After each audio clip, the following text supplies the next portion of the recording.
ಸಂವಿಧಾನದ ಮೂಲಭೂತ ಆಶಯಗಳನ್ನು ಅಕ್ಷರಶಃ ಜಾರಿ ಮಾಡಿದ ವಿಶ್ವ ಕಂಡ ಶ್ರೇಷ್ಠ ಆರ್ಥಿಕ ತಜ್ಞ ಹಾಗೂ ಆರ್ಥಿಕ ಕ್ರಾಂತಿಯ ಹರಿಕಾರ ಡಾಕ್ಟರ್ ಮನಮೋಹನ್ ಸಿಂಗ್ ಅವರಿಗೆ ವಿಜಯಪುರ ಜಿಲ್ಲೆಯ ಬಸವನ ಬಾಗೇವಾಡಿ ಪಟ್ಟಣದ ಡಾಕ್ಟರ್ ಬಿ.ಆರ್. ಅಂಬೇಡ್ಕರ್ ವೃತ್ತದಲ್ಲಿ ವಿವಿಧ ದಲಿತ ಪರ ಸಂಘಟನೆಗಳ ನೇತೃತ್ವದಲ್ಲಿ ಭಾವಪೂರ್ಣ ಶ್ರದ್ಧಾಂಜಲಿ ಸಲ್ಲಿಸಲಾಯಿತು. ಈ ಸಂದರ್ಭದಲ್ಲಿ ಪರಶುರಾಮ್ ದಿಂಡ್ವಾರ್ ಮಾತನಾಡಿ, ಮಾಜಿ ಪ್ರಧಾನಿ ಡಾಕ್ಟರ್ ಮನಮೋಹನ್ ಸಿಂಗ್ ಅವರ ನಿಧನದಿಂದ ದೇಶಕ್ಕೆ ತುಂಬಲಾರದ ನಷ್ಟವಾಗಿದ್ದು, ದೇಶದಲ್ಲಿ ಆಹಾರ ಭದ್ರತೆ, ಶಿಕ್ಷಣ ಹಕ್ಕು, ಉದ್ಯೋಗ ಖಾತ್ರಿ ಯೋಜನೆಗೆ ಚಾಲನೆ ನೀಡುವ ಮೂಲಕ ದುಡಿಯುವ ಕೈಗಳಿಗೆ ಕೆಲಸ ಕೊಟ್ಟ ಮಹಾನ್ ನೇತಾರ ಹಾಗೂ ಆಡಳಿತ ವ್ಯವಸ್ಥೆಯಲ್ಲಿ ಪಾರದರ್ಶಕತೆ ತರುವ ನಿಟ್ಟಿನಲ್ಲಿ ಮಾಹಿತಿ ಹಕ್ಕು ಕಾಯ್ದೆಯನ್ನು ಜಾರಿಗೆ ತರುವುದು ಜೊತೆಗೆ ಬಡವರು, ಮಧ್ಯಮ ವರ್ಗದವರು ಮೇಲೆತ್ತುವುದರಲ್ಲಿ ಯಶಸ್ವಿಯಾದ ಮೃದು ಹೃದಯದ ಮಿತಭಾಷಿ, ಸಾಕಷ್ಟು ಜನಪರ ಯೋಜನೆಗಳನ್ನು ಜಾರಿಗೆ ತರುವ ಮೂಲಕ ಡಾಕ್ಟರ್ ಮನಮೋಹನ್ ಸಿಂಗ್ ಅವರು ಭಾರತೀಯ ರಿಸರ್ವ್ ಬ್ಯಾಂಕ್ ಗವರ್ನರ್ ಆಗಿ 2 ಅವಧಿಗೆ ಪ್ರಧಾನಿಯಾಗಿ ದೇಶದ ಸೇವೆ ಸಲ್ಲಿಸಿದ್ದಾರೆ ಎಂದರು.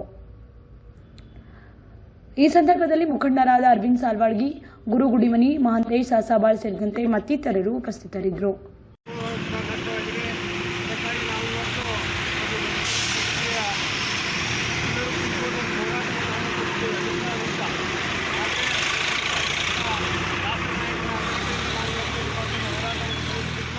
ಮುಂಬರುವ ದಿನಗಳಲ್ಲಿ 2-3-4 ದಿನಗಳಲ್ಲಿ ಏನಪ್ಪ ಅಂತಂದರೆ ಹೋರಾಟವನ್ನು ನಾವು ಮಾಡ್ತೀವಿ ಅಂತ ಹೇಳ್ತಾ, ಇವತ್ತು ಮನಮೋಹನ್ ಸಿಂಗ್ ಜಿ ಅವ್ರ ಬಗ್ಗೆ ಹೇಳಬೇಕಂದ್ರೆ, ಮನಮೋಹನ್ ಸಿಂಗ್ ಜಿ ಅವರು ಕಡು ಬಡತನದಲ್ಲಿ ಬೆಳೆದವರು. ಅವರು ಸಣ್ಣವರಿರುವಾಗಲೇ ತಾಯಿಯನ್ನು ಕಳ್ಕೊಂಡು ಕಡು ಬಡತನದಲ್ಲಿ ಕಾಲಲ್ಲಿ ಚಪ್ಪಲಿಲ್ಲದೆ ಮೈಯಲ್ಲಿ ಹೊರತು ಬಟ್ಟೆ ನಿಂತುಕೊಂಡು ಓದಿ ಅರ್ಥಶಾಸ್ತ್ರಜ್ಞರಾಗಿರ್ತಕ್ಕಂಥದ್ದು ಈಗ ಇವತ್ತಿನ ಎಲ್ಲ ಪತ್ರಿಕೆಗಳಲ್ಲಿ ಬಂದಿದೆ. ಮನಮೋಹನ್ ಸಿಂಗ್ ಜಿ ಅವರು ಆರ್ಥಿಕ ತಜ್ಞರಾಗಿ ಏನಪ್ಪ ಅಂತಂದ್ರೆ ಈ ಆರ್.ಟಿ. ಆಕ್ಟ್ ಮಾಹಿತಿ ಹಕ್ಕು ಕಾಯ್ದೆಯನ್ನು 2005ರಲ್ಲಿ ತಂದವರು ಮನಮೋಹನ್ ಸಿಂಗ್ ಜಿ ಅವರು. ದೇಶದ 2ನೇ 3ನೇ ಪಾರ್ಲೆಟ್ಟು ಏನಪ್ಪ ಅಂತಂದ್ರೆ ಬಡವರಿಗೆ ಪಡಿತರ ವ್ಯವಸ್ಥೆಯನ್ನು ಮಾಡಿರ್ತಕ್ಕಂಥವ್ರು ಯಾರಾದರೂ ಇದ್ದರೆ ಅದು ಮನಮೋಹನ್ ಸಿಂಗ್ ಜಿ ಅವರು. ಅಂತ ಒಂದು ಅನೇಕ ಉದಾಹರಣೆಗಾಗಿ ರಾಷ್ಟ್ರೀಯ ತನಿಖಾ ದಳ ಅದನ್ನು ಸಹ ಏನಪ್ಪ ಅಂತಂದ್ರೆ ಮನಮೋಹನ್ ಸಿಂಗ್ ಜಿ ಅವರು ಮಾಡಿದ್ರು. ಅನೇಕ ಸಾಕಷ್ಟು ಕೆಲಸಗಳನ್ನು ಅವರು ಮಾಡಿದ್ದಾರೆ. ಅದಕ್ಕಾಗಿ ಅವರ ಒಂದು ಸೇವೆ ಏನಪ್ಪ ಅಂತಂದ್ರೆ ಭಾರತ ದೇಶದ ಏನಪ್ಪ ಅಂತಂದ್ರೆ ಭಾಳಷ್ಟು ಖಂಡಿತ ಅದಕ್ಕಾಗಿ ಅವರು ಇನ್ನೂ ಇರಬೇಕಾಗಿತ್ತು ಅನ್ನುವಂಥ ಮಾತು ಹೇಳಿ, ಭಾರತ ದೇಶದ 2 ಬಾರಿ ಆದರೂ ಕೂಡ ದೇಶದ ಮಾಜಿ ಪ್ರಧಾನಿಗಳು ಸ್ವಭಾವದ ವ್ಯಕ್ತಿಗಳು. ಅಷ್ಟೇ ದೇಶ ಈ ಕಾನೂನಿನ ಮುಖಾಂತರ ಯಾವ ರೀತಿಯಾಗಿ ಹೋಗಬೇಕು ಅಂತಕ್ಕಂಥದ್ದು ಸ್ವಭಾವ ರೀತಿಯಲ್ಲಿ ನಾವು ದೇಶವನ್ನು ಚುಕ್ಕಾಣಿ ಹಿಡಿದು ಈ ದೇಶದಲ್ಲಿ ಇರ್ತಕ್ಕಂಥ ಎಲ್ಲ ರಾಜ್ಯಗಳಿಗೆ ಒಂದು ಕೂಲಿ ಕಾರ್ಮಿಕರು ಅಂತೇಳಿ NRC ಅಂತಕ್ಕಂಥದ್ದು ಉದ್ಯೋಗ ಖಾತ್ರಿ ಯೋಜನೆ ಅಂತಕ್ಕಂಥ ಯೋಜನೆ ಈ ದೇಶದಾದ್ಯಂತ ಜಾರಿ ಮಾಡಿದಂಥ ವ್ಯಕ್ತಿ ಯಾರಾದರೂ ಇದ್ರೆ ಅದು ಮನಮೋಹನ್ ಸಿಂಗ್ ಜಿ ಅವರು. ಅವರು ಯಾವ ರೀತಿ ಕಲ್ಪನೆ ಇಟ್ಕೊಂಡಿದ್ರು ಅಂತಂದ್ರೆ, ಉದ್ಯೋಗ ಖಾತ್ರಿ ಯಾವ ರೀತಿ ಕಲ್ಪನೆ ಇಟ್ಕೊಂಡಿದ್ರು ಅಂತಂದ್ರೆ, ಎಲ್ಲ ರಾಜ್ಯದಲ್ಲಿರ್ತಕ್ಕಂಥ ಹೆಣ್ಣು ಗಂಡು ಸಮಾನ ರೀತಿಯಲ್ಲಿ ಎಲ್ಲ ಹೆಣ್ಣು ಮಕ್ಕಳಿಗೂ ಅಷ್ಟೇ ಗಂಡು ಮಕ್ಕಳಿಗೂ ಅಷ್ಟೇ ಸಮಾಂತರ ಕೂಲಿ ಆಗಲಿ, ಅವ್ರಿಗೆ ಯಾವುದೇ ರೀತಿಯೂ ಕೆಲಸ ಇಲ್ಲದೆ ಕೂಡ ಸರ್ಕಾರ ಮುಖಾಂತರ ಗ್ರಾಮ ಪಂಚಾಯತಿಗಳ ಮುಖಾಂತರ ಅವ್ರ ಕೆಲಸವನ್ನು ಒದಗಿಸಿ ಅವರ ಆರ್ಥಿಕವನ್ನು ಅಭಿವೃದ್ಧಿ ಮಾಡಿಕೊಳ್ಳಿ ಅನ್ನೋ ಸಲುವಾಗಿ ಅವರು ಉದ್ಯೋಗ ಖಾತ್ರಿ ಯೋಜನೆಯನ್ನು ಜಾರಿ ಮಾಡಿದ ಪ್ರಥಮ ಪ್ರಧಾನಮಂತ್ರಿಗಳಂತಂದರೆ ಅದು ಮನಮೋಹನ್ ಸಿಂಗ್ ಅವರಿಗೆ ಸಿಗ್ತದೆ. ಹೀಗಾಗಿ ಅವರ ಉದ್ದೇಶ ಏನಾಗಿತ್ತು ಉದ್ಯೋಗ ಖಾತ್ರಿ ಅಂತಂದ್ರೆ, ಅವ್ರು ಏನು ಒಂದು 6 ಫಾರ್ಮ್ ತುಂಬಿ ಗ್ರಾಮ ಪಂಚಾಯತಿ ಕೊಟ್ಟರೆ ಅವ್ರ ಕೆಲಸ ಪ್ರಾರಂಭ ಆಯಿತು. ಆ ಹೆಣ್ಣು ಮಕ್ಕಳಿಗೂ ಅಷ್ಟೇ ಕೂಲಿ, ಗಂಡು ಮಕ್ಕಳಿಗೂ ಅಷ್ಟೇ ಕೂಲಿ. ಈ ರೀತಿಯಾದಂಥ ಒಂದು ಯೋಜನೆ ಬಡವರ್ಗದವರು ಹಿಡಿದುಕೊಂಡು ಶೋಷಣೆಗೊಳಗಾದಂಥ ವರ್ಗ ಹಿಡಿದುಕೊಂಡು ಎಲ್ಲ ವರ್ಗಕ್ಕೂ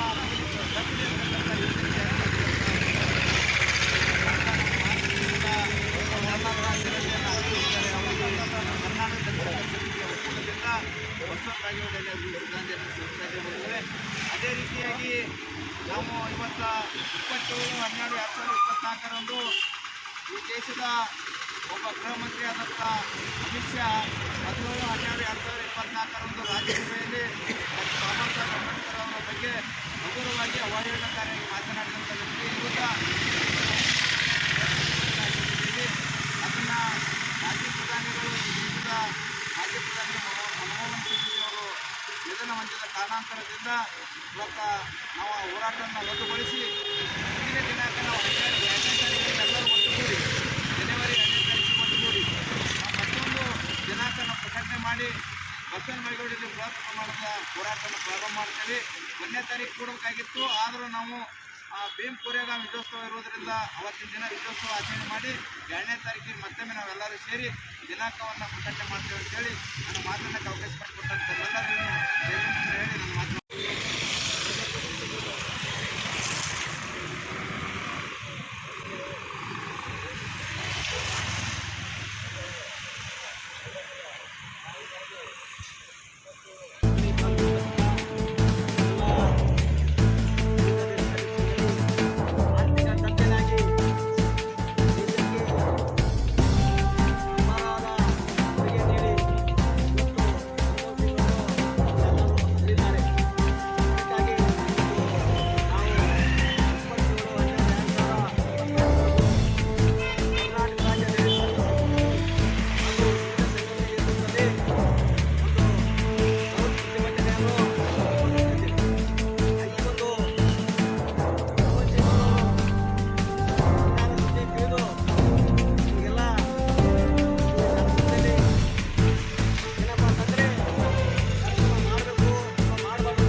ಹಾಯ್ ಹಲೋ ನಮಸ್ತೆ ವಿಜಯಪುರ. ಬೋಳುತ್ತಲೇ ನಿಮ್ಮ ಕಾನ್ಫಿಡೆನ್ಸ್ ಕುಗ್ಗಿಸುತ್ತಿದೆಯಾ? ನಿಮ್ಮ ಟೆನ್ಷನ್ಗೆ ಹೇಳಿ ಬೈ ಬೈ. ನಿಮ್ಮ ಸಮಸ್ಯೆಗೆ ಇಲ್ಲಿದೆ ಶಾಶ್ವತ ಪರಿಹಾರ. ನೀವು ಹೋಮ್ ರೆಮಿಡಿ ಮೆಡಿಸಿನ್ಸ್ ತೆಗೆದುಕೊಂಡು ಪರಿಹಾರ ಸಿಕ್ಕಿಲ್ವಾ? ಹೇರ್ ಟ್ರಾನ್ಸ್ಪ್ಲಾಂಟ್ ಮಾಡಿಕೊಳ್ಳಲು ಭಯ ಬಿದ್ದಿದ್ದೀರಾ? ಭಯಪಡುವ ಅವಶ್ಯಕತೆ ಈಗಿಲ್ಲ. ನಾನ್ ಸರ್ಜಿಕಲ್ ನ್ಯಾಚುರಲ್ ಆಗಿ ಹೇರ್ ವಿಗ್ ಅನ್ನ ಅಳವಡಿಸಿಕೊಡುತ್ತಾರೆ. ವಿಜಯಪುರದ ಆರ್ಕಿ ಸಲೂನ್ ಅಂಡ್ ಅಕಾಡೆಮಿಯಲ್ಲಿ ನ್ಯಾಚುರಲ್ ಆಗಿ ಹೇರ್ ವಿಗ್ ಪ್ಯಾಚ್ ಮಾಡಿಕೊಳ್ಳುವ ಮೂಲಕ ನ್ಯಾಚುರಲ್ ಲುಕ್ ನೀವು ಪಡೆದುಕೊಳ್ಳಿ. ನಿಮ್ಮ ಬೋಳುತಲೆಗೆ ಹೇಳಿ ಬೈ ಬೈ. ಸ್ಥಳ RK international salon and academy, Ashram road, Neelanagar, Daneshwari complex, S smart below, Adarsh Nagar, Vijayapura. Mobile number 9964156654 ಹಾಗೂ 9964006640.